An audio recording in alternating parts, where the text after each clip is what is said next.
Carl Landers, CMO of Conversica, welcoming you to today's webcast on crushing your Q4 quota, the secrets you need to know now to avoid the end-of-year scramble.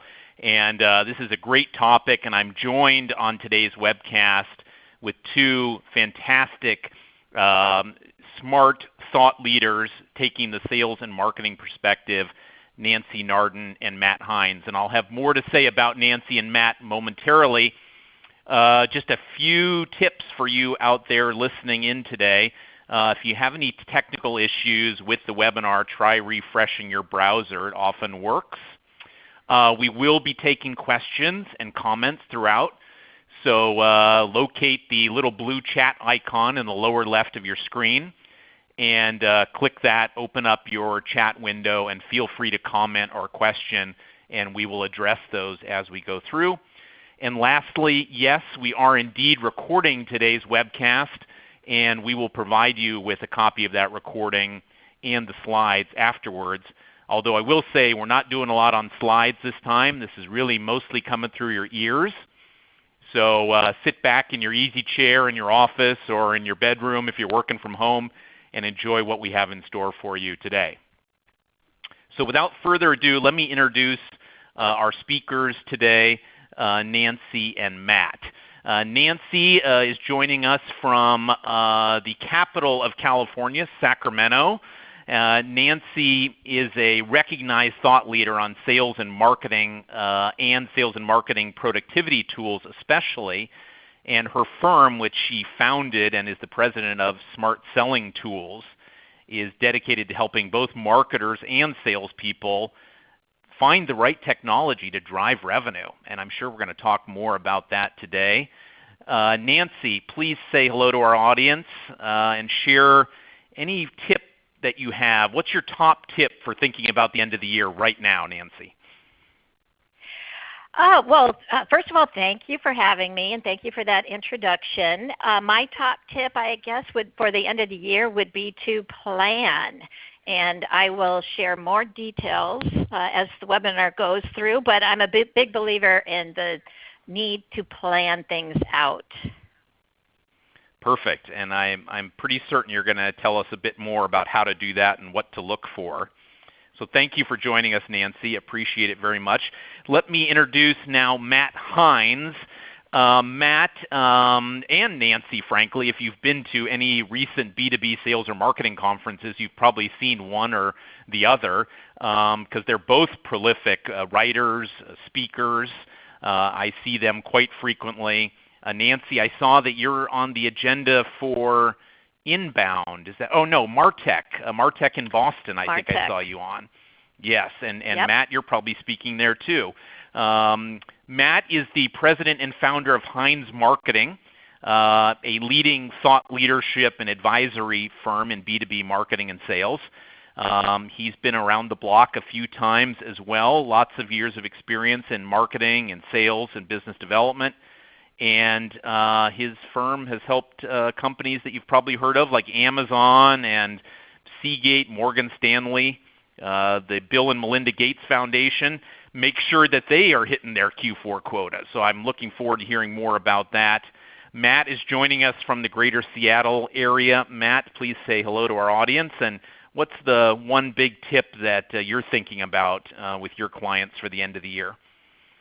Yeah, thanks, Carl. Excited to be here. Hello, everyone. Thanks very much for joining us in the midst of the midst of the summer, in the midst of August, and almost the exact geographical middle of Q3.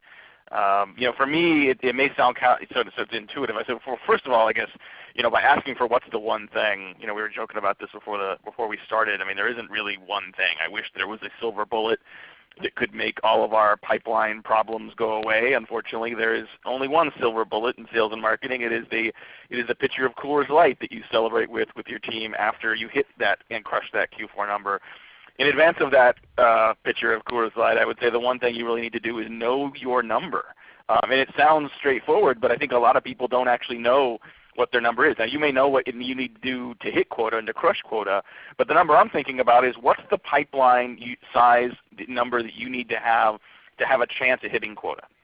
if I'm starting October 1st at the very beginning of the quarter, how many opportunities, how big of an opportunities, what's the size of pipeline that you need to know that it's healthy enough to hit that number by the end of the quarter? That's, I would say, of all the things we're going to talk about, that may trump them all. Fantastic. Well, thank you for that. And I now have the visual image of the Coors Light pitcher in my head, thinking about the conclusion of our webcast today and how we'll be celebrating.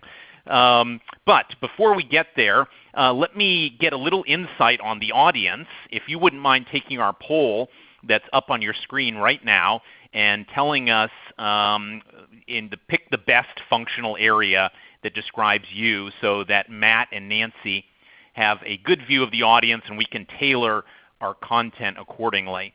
So go ahead and answer that. While you do, let me mention that we've got a couple of other webinars coming up in our series. I'll mention those at the end of our discussion today, and we'll send along some links in our follow-up email to you. So I will get the results up here. We'll close the poll, and it looks like we've got marketing managers, a third of our audience, Matt and Nancy.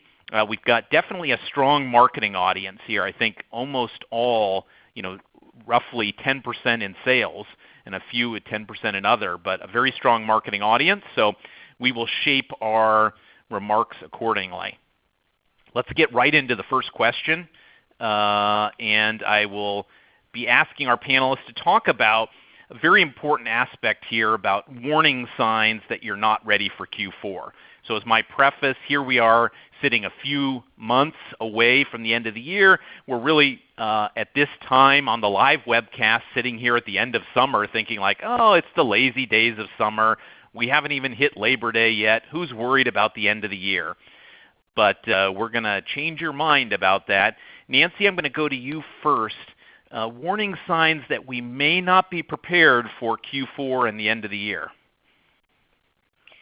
Well, first I have to preface it by saying that I joined from the sales side, so my answers are going to mostly be related to what sales organizations can do, or sales people, or sales managers.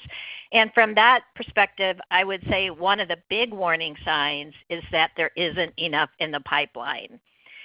And, that just is, you have to understand, well, how much do you need in the pipeline in order to close the gap? So those are some of the things that you have to look at. And then one other thing, and then I'll let Matt go, maybe we can go back and forth. But one other thing is that the activity metrics have to really line up with what's in your forecast. So if you're looking at your forecast and you're realizing that I have some deals in my forecast where I haven't communicated with them recently, or where I haven't received anything from them, or I haven't sent out a revised proposal or a proposal, then I'm probably going to be in trouble. So the activity metrics have to really line up with what you have in your forecast and what you're expecting. All right, thank you, Nancy. Matt, over to you. Warning signs that you may not be ready for Q4, especially for our marketers in the audience. What should they be looking at?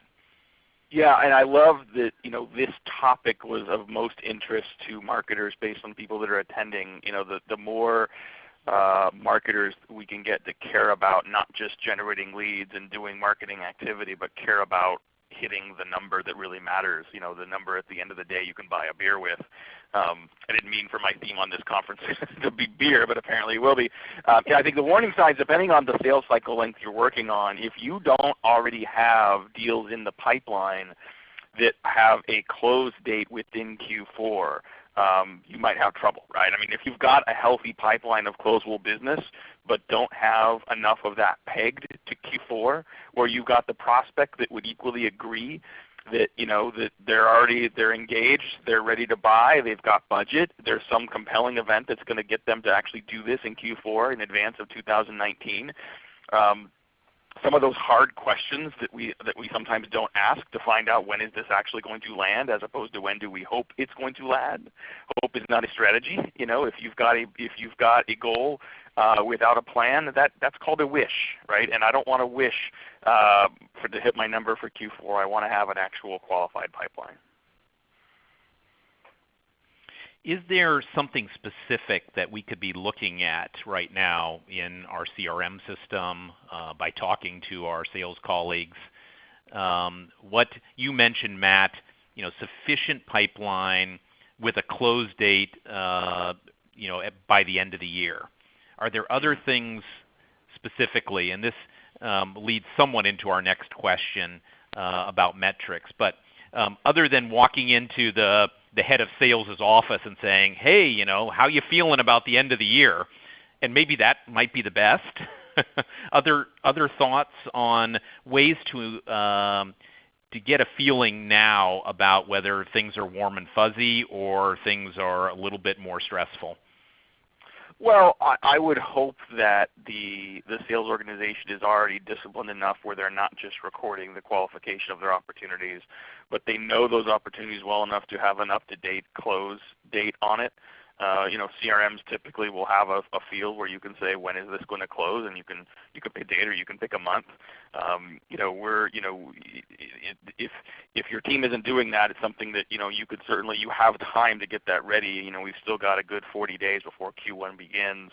And if look, I'd rather know that I have an insufficient pipeline now versus on August 21st versus December 21st, because I might have some time to do something about it. So it's a good discipline to have in general for the organization to understand where those deals are likely going to land. It's not going to be perfect. Most deals that don't close because they went away or because they went to someone else or to another company. Oftentimes they just get pushed out. And that'll happen, and that's why you have multiples of opportunities in your pipeline versus what you need to close. But that discipline of having up-to-date close dates, expected close dates, I think is important. Nancy, agree? Disagree? I do. Matt and I always have fun on these webinars because he's on the marketing side, I'm on the sales side. Sometimes we like to pick on each other. And I like, Matt, how you started out by saying, well, I would hope that sales is sophisticated enough to know. So I will reply in turn on another question, just so we can keep things lively, because definitely sales knows that kind of stuff. And I would hope that marketing is sophisticated enough to know that they need to understand that they have to help sales in all kinds of deal stages. It doesn't mean they only need to get involved at the very beginning. They really have to make sure that they understand what sales needs to help move deals through the pipeline. And if they don't, that would be a pretty big warning sign. Makes sense to me. I think it leads in nicely to our next topical question, which is really about the metrics that sales and marketing leaders should be looking at to know that we are on track for not only producing the pipeline that we need, but also moving that through the sales cycle, and that it's going to close by a given date. Of course, not everyone on this call probably has a close date of December 31st. Many probably do. I know we do at this company. But for whatever that end of Q4 is, what are the metrics we should be looking at to know we're on track? Matt, do you want to start on this one? Yeah, I think the most important to me is sales pipeline size, and then understanding what your sales cycle length typically is. If your sales cycle is 4 to 6 months, then already sitting here today on August 21st, you better already have the leads and opportunities in hand that you think are going to close. If your sales cycle is shorter than that, then maybe you still have time to go and generate new opportunities and new leads that can actually convert in that period of time. When we do pipeline modeling for companies, whatever number you want to hit for a given period of time, I like to see at least a 3 to 4x multiplier on the number of opportunities. So if you need to close $200,000 in sales in Q4, I want to have 600,000 to 800,000 in pipeline, in qualified pipeline that is expected to close in that month, so that when deals fall through, when deals get pushed into Q1, you've got other deals that are going to help you get there. So I think knowing the size of your pipeline and working it against those sort of benchmark metrics, and then understanding your sales cycle length to know that that you still maybe or maybe don't have time to go and get add new opportunities to the pipeline. Those are a couple things that are worth knowing now to make sure you're on track for Q4. Yeah, and I would Super add good. to that. Go ahead. Oh, sorry, Carl. I was just going to say that I think what you want to do is look at quota attainment. If you're a sales rep and if you're a manager, you want to look across your entire team to understand what the quota attainment is to date, and then what the quota target is, and then identify that gap. And as Matt said, you need multiples of that gap in your pipeline in order to be able to hit your target. But one of the things you can do to figure out what is the right multiple is figure out how many deals do you have that are forecasted right now, and then multiply those by your typical win rate.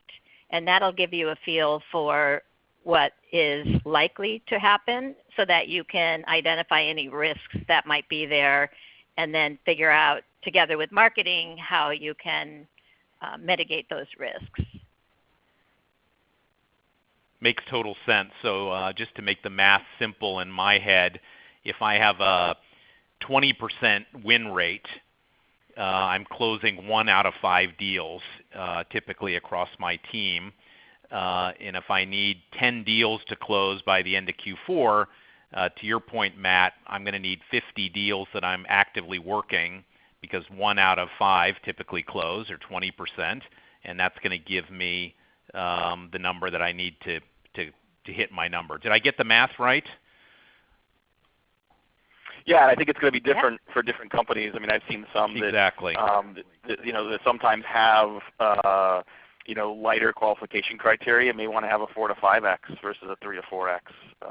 So I think that it just depends on what you're used to seeing. I would certainly want to make sure you're looking at historical data to have the more you've been selling, the more you should have a good sense for what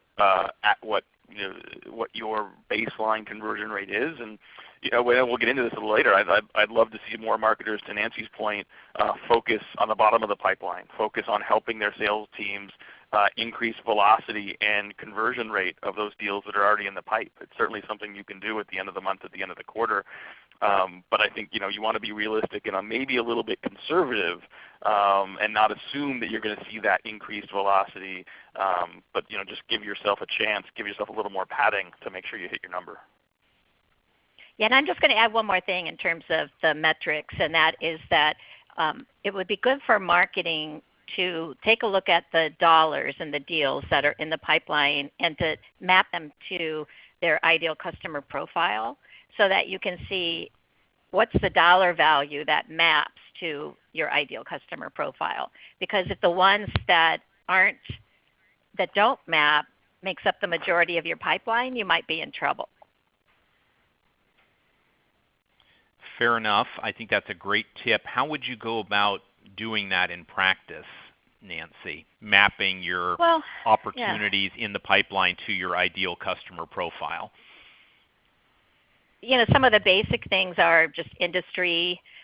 You should what makes up your ideal customer profile. I mean, Matt can talk to this probably better than I can, but a lot of times it has to do with the industry or the job title, or it could be it could be company size. There's all kinds of things besides demographics as well, but those would probably be the easiest ones to map to the actual opportunities. It gets harder if you're trying to map like who is more likely to have a compelling event or some trigger event or more sophisticated types of metrics. Those are more difficult to map.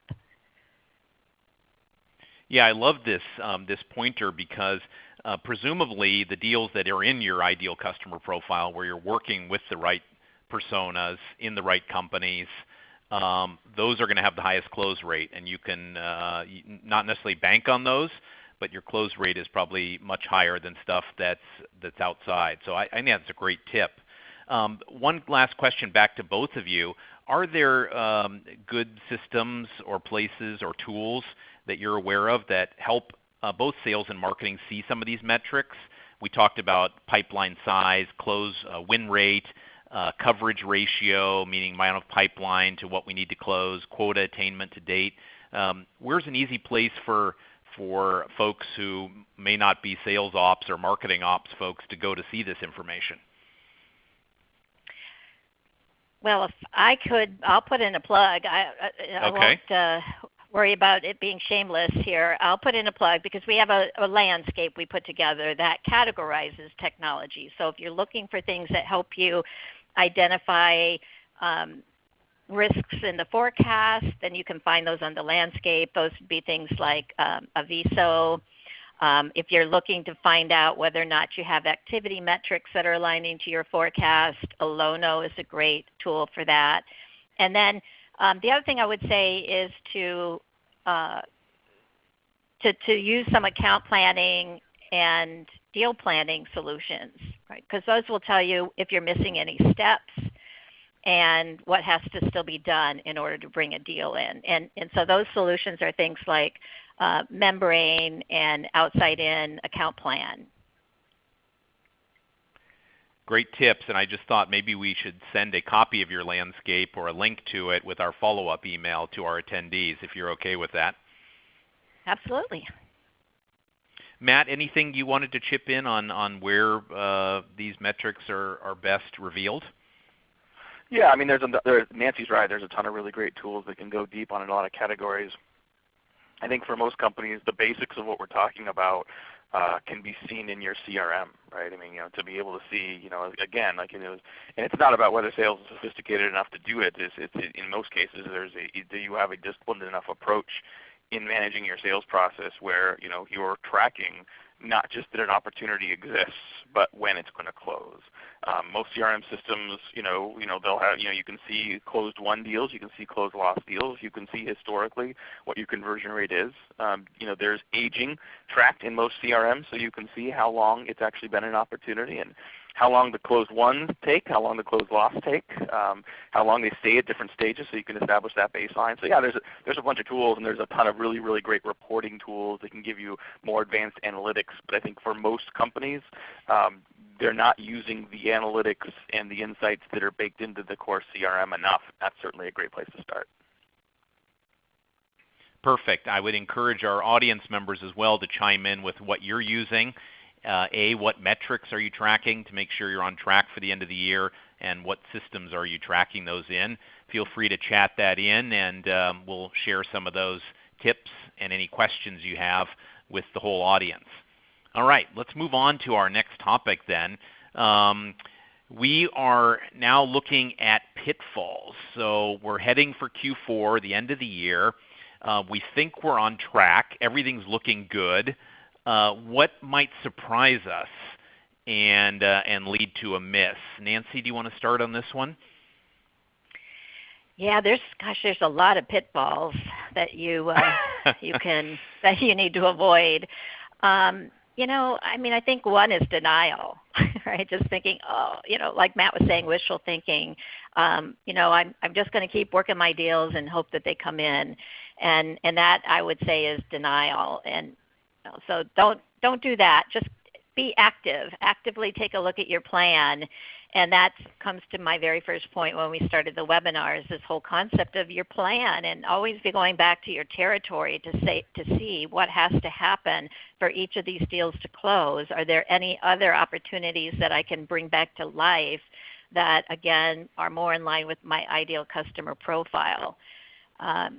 So dig in, be involved, really think it through. Don't just respond and react to your prospects' emails. Have a plan and work the plan. Matt? Yeah, I think too often we don't ask the hard questions as deals progress. That it's sort of an extension of the idea of the wishful thinking that, okay, I've got a prospect. A chatty prospect is not a qualified prospect. Just because a prospect says they're ready to move forward doesn't mean they're going to move forward in the time you think it's going to take. So, are there enough members of the internal buying committee that are also saying yes, they can move this forward? So Nancy talks a lot about the compelling event that really is driving urgency to get that deal across the line. Does that exist? Have you identified and enumerated what that looks like? Why is this going to close in Q4 versus Q1? You have to understand what the buying process looks like for that client. I think, we have a client that made a decision to buy a certain piece of technology, and they'd basically given it a verbal approval. And so the technology company was like, great, we got a deal, until that product had to go through a security review. And it was somewhat of a formality, but that security review was a 3-month process. So a deal that they thought was going to be a Q2 deal, hopefully is going to be a Q4 deal, or Q3 deal, might be an early Q4 deal. So I mean, understanding not only sort of the true qualification nature of that opportunity, but understanding how that prospect buys and what that means for when that deal is going to land.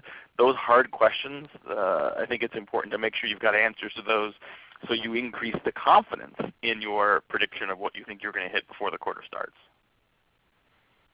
I couldn't agree more with that. I couldn't agree more, because so often we just don't want to ask the questions because we don't want to risk the customer or prospect saying something we don't want to hear.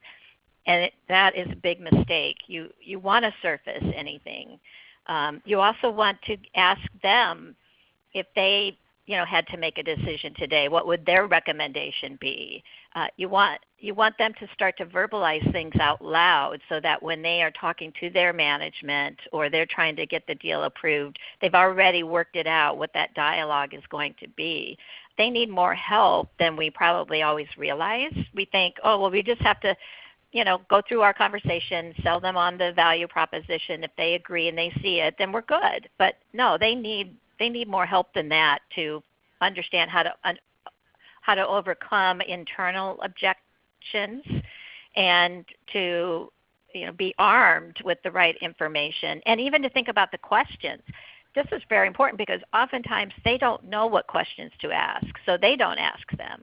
And then what happens is they go unanswered until the last minute when somebody raises their hand and says, well, what about this? And they can't answer it. And all of a sudden things come to a screeching halt. Those are great tips. I wonder, for our marketers listening in the audience, what should they be doing to help sales identify these pitfalls, or are there other pitfalls that the marketer should be aware of? How can they help? We've talked a lot about how the salesperson running the deal really needs to really be honest about where it is, make sure they've asked all the right questions, they have the right buying committee assembled, they know what all the steps are to get the deal done by December 31st at 11:59 p.m. Is there a role for marketing in this, Matt? Yeah, I mean, I think that it's frustrating to me when I hear that marketers throw up their hands at the end of the month, end of the quarter, and say, well, I've generated the leads, I don't have anything left to do. I think that the more complex the selling process, the longer your sales process, the more marketing needs to focus equally, if not more, of their energy on sales enablement, on creating not the most traffic and the most leads, but creating, in some cases, bespoke content that applies to a particular target and a particular account and a particular decision maker. Your job is the same as sales. Your job is to get deals across the line. And sometimes with those bigger, more complex deals, something that has a smaller audience effect can actually be the difference between making your quota and not. So I think that when sales and marketing can partner at those later stages of the sales process, especially when marketing can use that as a way of redefining their objectives and what's valuable for marketing, it's a huge win. And Carl, if I can just add something about account-based marketing and sales. If you have some large accounts and you have some sort of account-based plan where marketing is watching for people from that company that are coming to the site, and they're able to alert the sales reps of that event, it's also important to provide salespeople with the right intelligence or a platform to get intelligence about those main accounts, so that those salespeople can stay up to date. If any kind of trigger event happens, something in the news happens, they need to really stay on top of it. One of the big pitfalls is waiting too long between follow-up. But the opposite of that is following up a lot and just saying, hey, I'm calling to check in. You don't want to do that. You have to have some good information and insight so that you're a valuable partner in the process. So that needs to be made available to salespeople so they can be more intelligent and follow up in a more valuable way. I'm glad you brought up ABM and account-based marketing and selling into our conversation. I think it's sometimes too easy for marketers to think, hey, we're in the volume business and the salesperson is working the individual deal. That's their responsibility. Maybe it's too easy to assume the salesperson knows everything that's going on in the account and has a complete handle on all the activity, and there's nothing that we can really add to that. But your point is that there's a lot going on that the salesperson probably doesn't know about, or at least needs to be alerted about, that marketing can help with. Did I get that right? Definitely. Yep. All right. Well, let's take that thought into our next question, which is really about the quality of the pipeline. So assuming we're avoiding the pitfalls, and we've got a big enough pipeline based on our close rate and expected close dates on these opportunities that we think we're going to be just fine hitting the number by the end of the year, how do we know that we've got the right deals in there?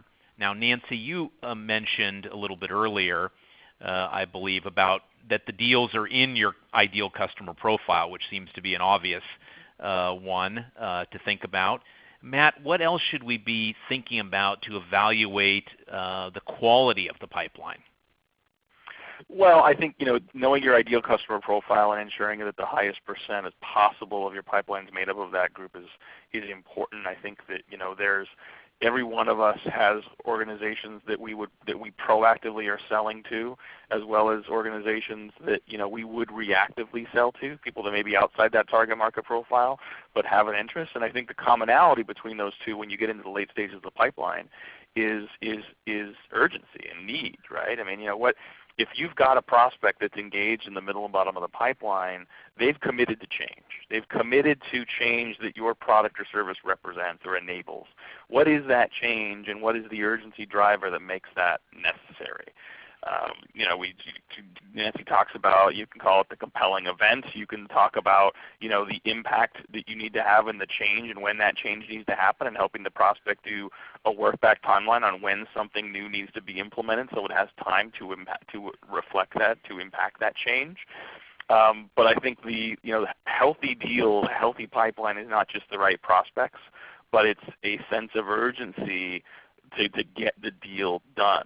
Not just on your side because you want to hit quota, but on their side because they want to see that change and that impact sooner versus later. Agreed, Nancy? Yes, I do. I definitely agree with Matt. And how do you know, right? How can you know which ones are the most qualified? Right? One way is to know your ideal customer profile, but another is to really understand what's taken place in the account.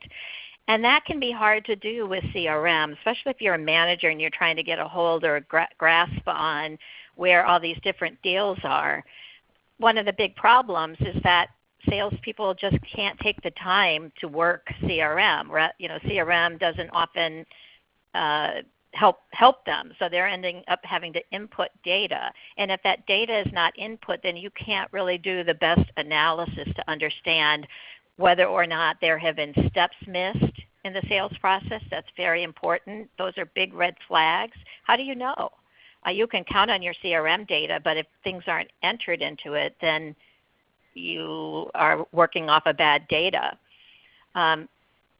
I guess the other thing I would add to that in terms of being a healthy pipeline is that, how long have things been in the pipeline or in the forecast? That's Jim Dickey from CSO Insights talks about how it takes 65% longer to lose a deal than it does to win one. Well, that's heartbreaking. That's a lot of blood and sweat right, trying to close deals that are likely never going to close. That's a lot of wasted sales capacity. And the one way to get around that is to really understand what's happening. How has the forecast changed over time? What's slipped over and over again? Which are the big deals that we're not seeing the right activity in? A lot of that can't be found in CRM. And so if you're thinking, hey, maybe I'm just not using CRM right, or we've got to, get some more training on how I can understand it. The reason is it's not easy if people haven't input the data. And there are solutions that will automatically kind of read your email and read your calendar and populate CRM with those activities without a sales rep having to intervene. And those are AI solutions. I'm big on AI. It's early, but Conversica is a great AI example.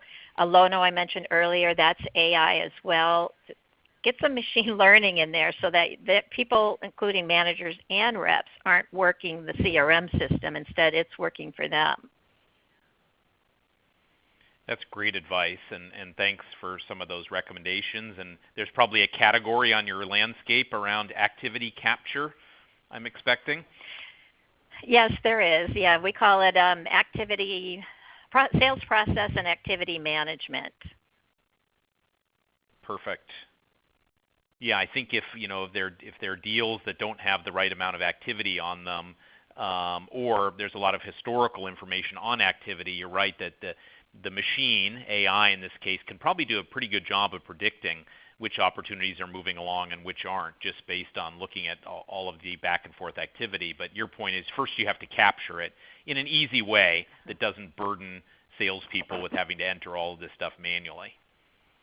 That's right, yeah. Because on the flip side, research shows that sales reps are only spending 35% of their time in front of and engaging with prospects or customers. So what are they doing the other 65% of the time?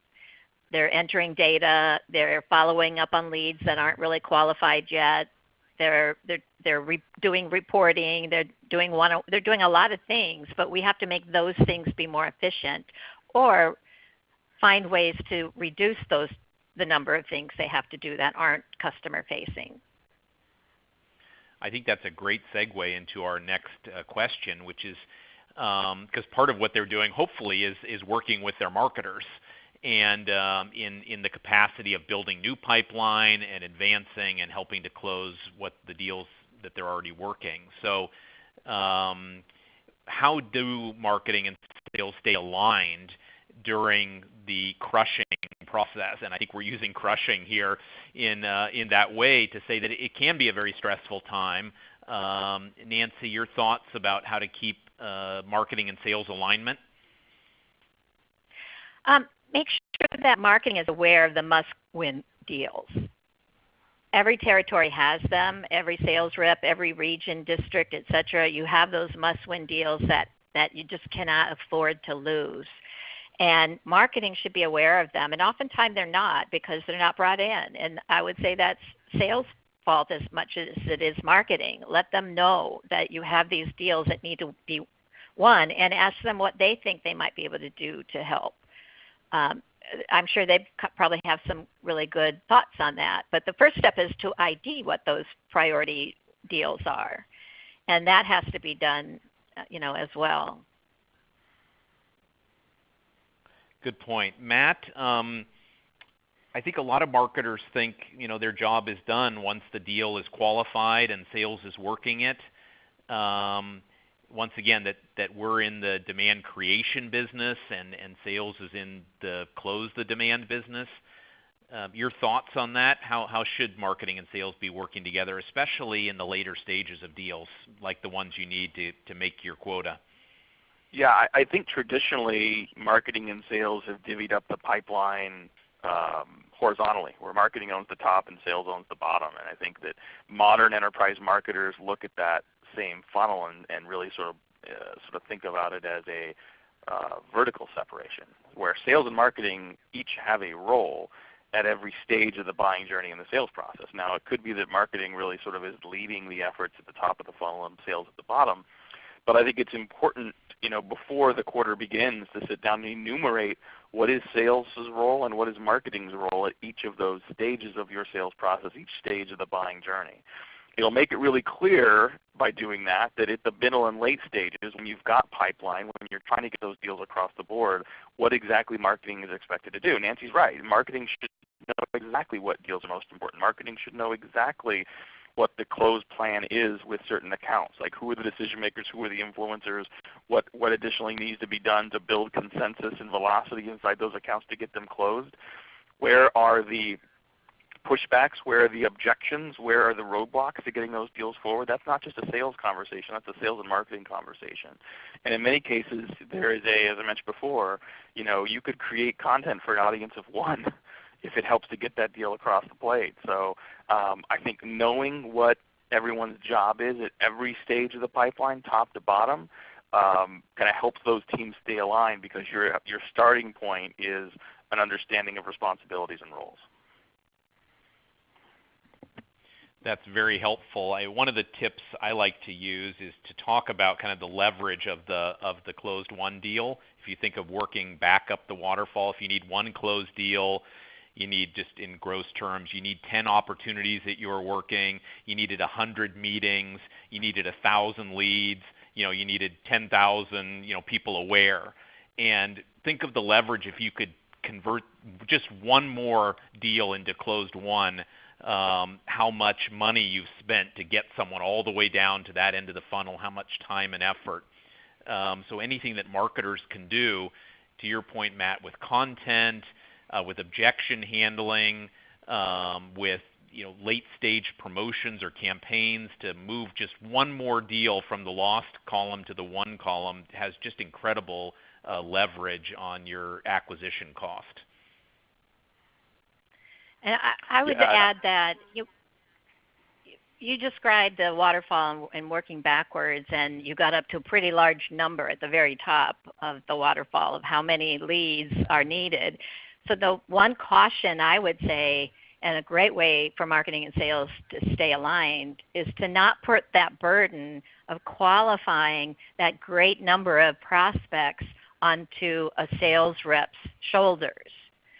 They're trying to close deals in Q4. That's not the time to be working, and it may never be the time to be working lots of, the numbers game. I still kind of have a problem with the numbers game, because it's just not a good use of capacity, of sales capacity. It's like saying, hey, we've got this manufacturing line. Let's just throw as many raw materials down it we can, and that way we'll have more things that will come out the other end. It's just not a good way to proceed. So what you want to do is find a more efficient way to qualify those prospects. And obviously you're hosting us. That's something that Conversica does great, and it's why I really love you guys, because there's no other solution or offering that can take the burden off of sales and make marketing much more efficient at providing leads to sales that are actually going to turn, or could turn into opportunities. To me, it just doesn't make sense to have sales reps spending all their time, trying to chase down trade show leads or large SEO campaign leads when they have no idea whether or not they're a good fit for the product. So are you suggesting that by equipping every salesperson with their own AI-powered conversational assistant that could follow up with all their leads could be a good way to free up their time for more valuable activities? Yes. I'm shaking my head with a big smile. Yes, that's exactly what I mean, seriously. I would say this on anybody's webinar. I think it's one of the no-brainers, because if you can take the amount of time that a sales rep spends from 35 to, say, 50% of their time. Let's say, okay, I'm going to get into some math here. So let's say that you do $1 million in a territory, and you get that $1 million of revenue only spending 35% of time with prospects. Well, if you move the needle from 35 to 50, that is not a 15-point difference. It's a 43% increase in the time spent with customers. So now if you're dealing with 43% more time spent with customers, could you do $1.43 million now with the same territory? I mean, it might not be a direct one-to-one, but we're talking a huge possibilities in growing sheer revenue growth. And this is all about freeing up sales time to spend more time for what we hired them to do, which is selling and closing. That's right. Yep. Matt, anything to add on that topic before we move on to our next question? Well, I think one of the measures I see of sales enablement success, whether sales enablement is driven by the sales organization or by marketing, is increase in active selling time. Helping your reps spend more time actively selling in front of target prospects. And so when you look at the impact that technology can have, when you look at the impact that better data can have, when you look at the impact that better, repeatable, predictable processes can have, those should all together help increase active selling time. Now that doesn't mean your reps are going to be able to spend 80% of their time actively selling. You're always spending time researching, preparing, practicing. But I think that even a marginal increase in active selling time across a large sales organization can have a phenomenal difference. So I see that increase in active selling time as a marketing goal as much as it is a sales goal. That makes a lot of sense. I'll just add one comment before we move on. I would challenge the marketers listening in that, look, you're the creative bunch out there. You have a worldview. Think about campaigns or programs that you can put together towards the end of the year that are going to help free up a stuck deal or move someone along and get them to commit and get the deal done this year. There are lots of ways to do that. I can tell you I have a box of several hundred chocolate iPhones sitting up in the closet from last year's campaign. It really was a winner. And there are lots of great ways to reach out to people, to accounts, and just make an impression that this is something that's important. It's going to help to both of your points earlier. Getting this change done that you're buying this solution for is important. Get started now. So with that, we've been talking about marketing and sales, of course, alignment. One of the things that can get in the way of, frankly, finishing your year strong is that we're going into a heavy event season. And for those who are closing their year in December, often September, October, November are full of important conferences, trade shows, company events. These can be considered a distraction for sales, or maybe we recast them and think, how can sales take advantage of these to close the year strong? So Matt, let me start with you. What do we do to get the most out of the upcoming event season? Well, if we're asking this question in the context of how do we crush our Q4 quota, I think you need to think, and this is especially for the marketers on the call, we think of events as awareness and lead gen drivers, right? Like, hey, we got a booth, and we're going to scan a bunch of badges, and we're going to do a party, and we're going to scan the badges there, and that's all fine and good. But if you've got a longer sales cycle than 2 to 3 months, that's not going to help your Q4. So I would encourage you, as you partner with your sales team, look at those events coming up in Q4, or even in September before Q4, as an opportunity to sit down and spend more time with your prospects. Like, get some face time. If multiple team members of the buying committee are actually going to be at the conference, get them in a room together to help accelerate the path of building consensus and commitment between them. So, don't just focus on getting greater lead volume and greater top of pipeline, but use those events to build greater velocity of the deals that exist already. Nancy, thoughts on what Matt just said? You look at events to move prospects through the funnel rather than adding more to the top, or in combination with.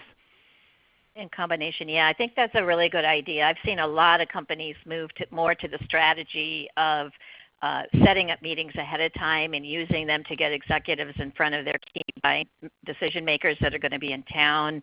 And if that's not done in conjunction with putting more leads in the top, it may in some cases be done instead of. You're seeing companies that are just renting suites at hotels to hold their meetings. So that's a very valid concept. But the other thing I would say, though, is that at trade shows, it often takes a long time to get the contacts from the trade show provider. So if you can use something that will allow you to capture those leads. Just scan a business card or scan a badge, and then append that data so that you're one of the first to have that information of the people that came to your booth. Then you can append it with data that will tell you who are the best ones to go after, right? Which ones meet your ideal customer profile. Or if you want to just go for volume, get those names and contacts first, then use an AI solution, use Conversica to just reach out to all those people. I mean, they can do it in huge quantities of leads.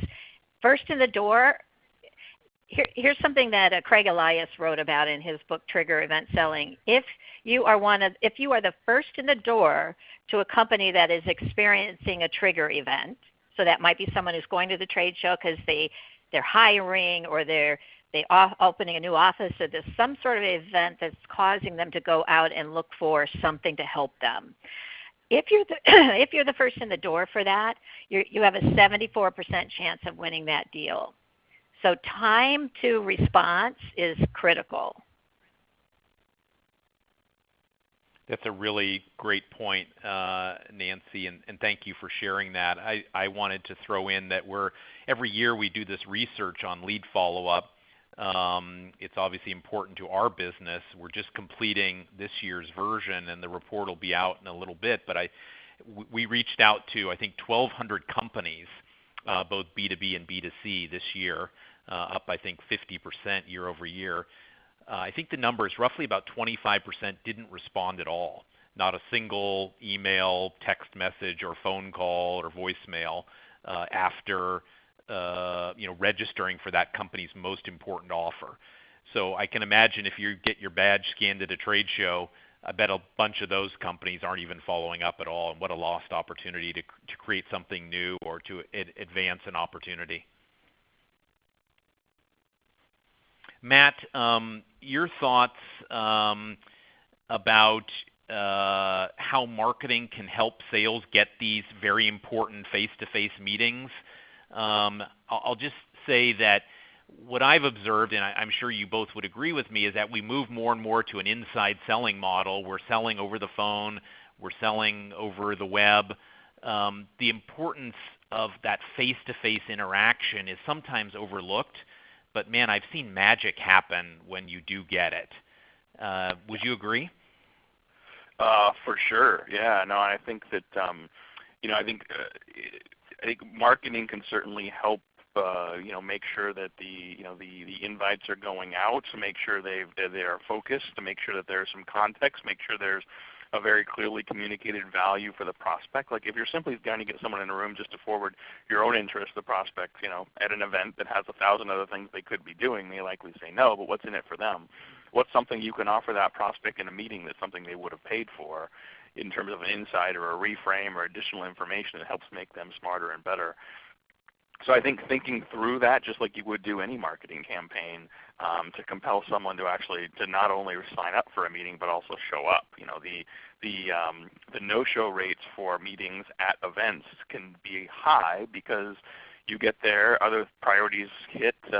Even the most focused amongst us get a little bit of temporary ADD. At events with so many things going on and so many meetings and so many distractions. So I think having something valuable enough that your customer commits to attending is key. I think that's something marketing can absolutely help with as well. Yeah, and I'll just make a shameless plug again that your friendly AI assistant can set up those meetings, remind people to come, reschedule them, and then thank them for coming and even schedule something after. So I will share with you all here in a minute where you can find some more information about what I'm talking about here from Conversica and actually see this in action in a live demo. But I want to go to our last question, which will really give you two both a chance to really summarize all the points that we've talked about here. And I'll start with you, Nancy, about what are the things we should be thinking about now to make sure we're setting ourselves up for success as we hit the end of the year. It's really a chance to think about everything we've talked about so far in our time together. I guess I would summarize it by saying, protect your time. There's only so many hours in the day, and you have a lot of accounts and deals in the pipeline that you could focus on. Make sure that you are prioritizing in the right way. You're going after the ones that have the most need, the highest compelling reason to want to do something. I mean, really think through it so that you're not spending time and you're not just doing things. You're not just throwing activities and balls up in the air. That's a sure path to failure because you're not taking control of your territory. So that comes back to the planning that I mentioned at the beginning. I'm just a real believer that you have to always be going back to your territory, always reevaluating and thinking about whether or not you're spending your time in the best way possible. Perfect. Thank you for framing that up for us. Matt, your thoughts here as we wrap up? Sure. Yeah. I mean, I go back to what we talked about sort of towards the beginning. Is just know your numbers. Know your numbers and know your qualification criteria, and take a really hard look at what you actually have. This is not a time for wishful thinking. This is not a time for hoping and wishing and praying that these deals are going to close. Get the bad news now if you're not yet on track. Get the news now that you don't have enough pipeline to feel more comfortable you can hit your Q4 number. Get that insight now so that you've got the next 40-ish days before Q4 begins to make adjustments and to do work to set yourself up for success. Perfect. Great summary. I want to thank both of you and take us into the Q&A section. I want to remind our attendees you can ask a question or make a comment using the chat icon in the lower left of your screen. Go ahead and pop in your questions now. While you're doing that, while the questions are coming in, also please answer our wrap-up poll here. We want to know if this was helpful to you. Our poll asks, what are the top 3 areas you're going to address as a result of today's webinar? And we have 6 or 7 choices there of things that might be really fire starters for you out of this event to say, really, I need to go look at this more deeply. So please respond to our poll question there. And while that is up, Matt and Nancy, I know that, Nancy, you've answered a few questions that were already in the chat. Is there anything that you wanted to generalize for our audience that you were answering while we were going along?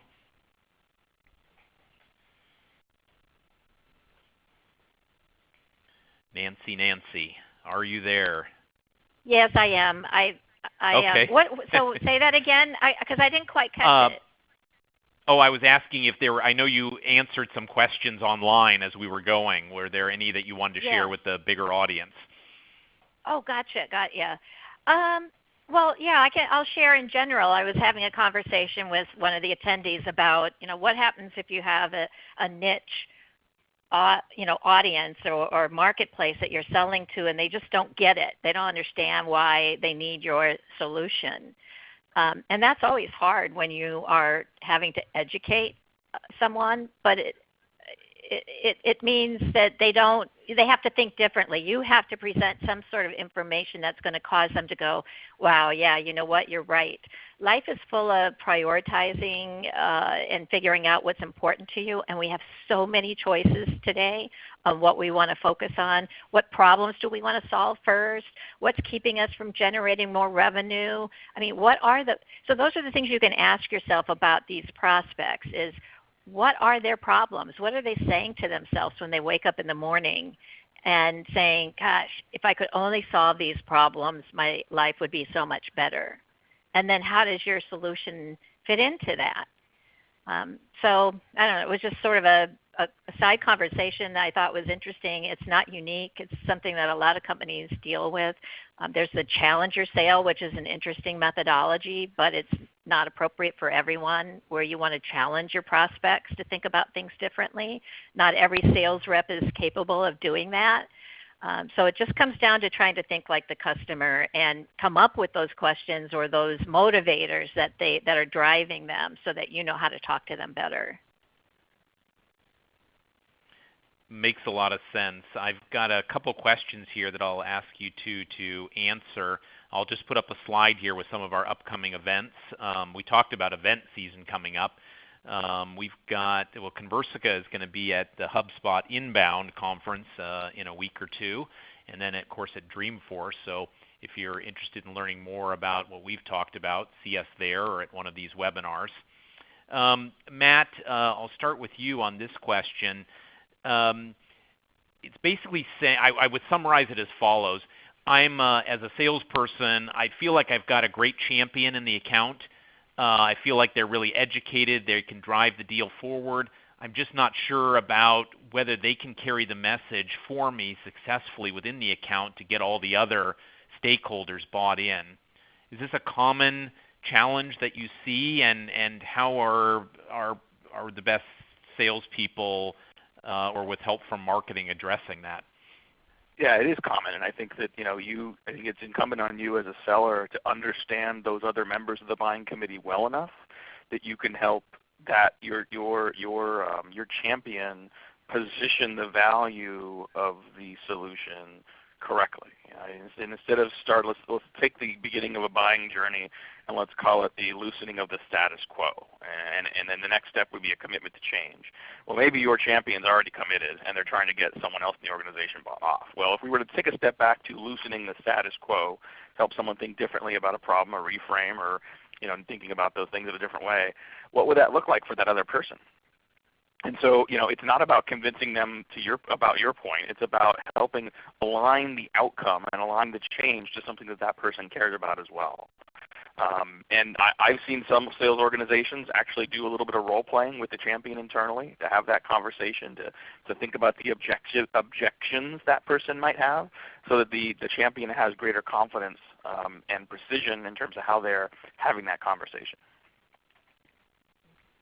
Makes sense. I would say we haven't talked that much about content throughout this process, but marketing should be on the hook for arming their salespeople with this enablement content and things they can pass on to the champion to use within the account, whether it's videos or digital content, testimonials. Content, I think, is really important for marketing to be arming sales, thinking about these later stages of the journey. I know you wanted to chime in on this one, Nancy, so I'll throw it over to you. Thanks. Yeah, there's a lot to talk about on this side, and again, it was CEB, that's now Gartner. They research every year, and their number was 5.4 in terms of the number of decision makers in a large enterprise sale, and it's gone up to 6.8. I think they're smoke and crack a little bit, because I think if anyone who's sold to enterprises probably knows there's more like 20 that somehow get their hands in the pot and can stir things up. So it's difficult, and it's almost impossible to rely on your prospect to champion it on their own and to understand all of the messaging. So there's two things that I'll bring up. One is just a technique or a tip, and the other is some software that can help. But one of the techniques I like is to just get your prospect, every time you meet with someone, don't leave without saying something like, it was great talking with you today. I wonder if you could just share with me, what are the 3 things that you got out of this meeting that if somebody asked you, what did we talk about, that you would describe to them. And I'll guarantee that they'll have a hard time kind of putting it into words. You want that exercise to take place before they get asked it by someone inside their company. So help them through that process. And if they're stumbling, you could say, well, how about this one? Is this something that you felt like was one of the key things we talked about? So you can help them in that way. The other piece is the software. And there's a lot of different types of software that can help depending on your type of sale. But there's one that's uniquely different called Consensus, and it's designed to kind of do the job of your mobilizer or your key champion inside the organization. And it allows them to send the content that they have that you sent to them, a video and maybe some attachments of different documents, they can then share with other stakeholders. And when they do that, you learn who those stakeholders are because it's part of the software. They fill in their email and their job title, kind of like a web form. And then you also get to see what are the things that they selected as what was important to them. That's built in the platform. So once they're done watching a video, they'll be asked a number of questions. Is this important? Very important? Not at all important. And now you're starting to gather that information without your champion having to do it. I think it's a real smart way to use technology to be in more places than one. Well, that's a great way to wrap this up, Nancy. Thanks for sharing that, because it talks again about efficiency, spending our time on the right things, using technology to scale and help us. So thank you for that. We did have a few more questions, but we're past the top of the hour, so we'll follow up with those over email. In terms of what was important to you, our viewers, I've just put up the results of the poll we ran at the end there. So better inspecting the pipeline quality came out as the #1 thing you've taken away from this, and I'm glad we were able to make that impact. Thinking about your strategy and events and marketing programs, great. Happy to see those as well. So I want to say a special thank you to Nancy and to Matt for all of the wisdom and tips and help you've provided to our audience on this webcast. It's been super educational for me. I have a meeting with my sales leader right after this and now have some great things to talk about. So thank you to both of you. Thank you to our audience, and look forward to our follow-up with some of the content that we have mentioned during our webinar today. Have a great rest of your week, and good luck crushing that Q4 quota.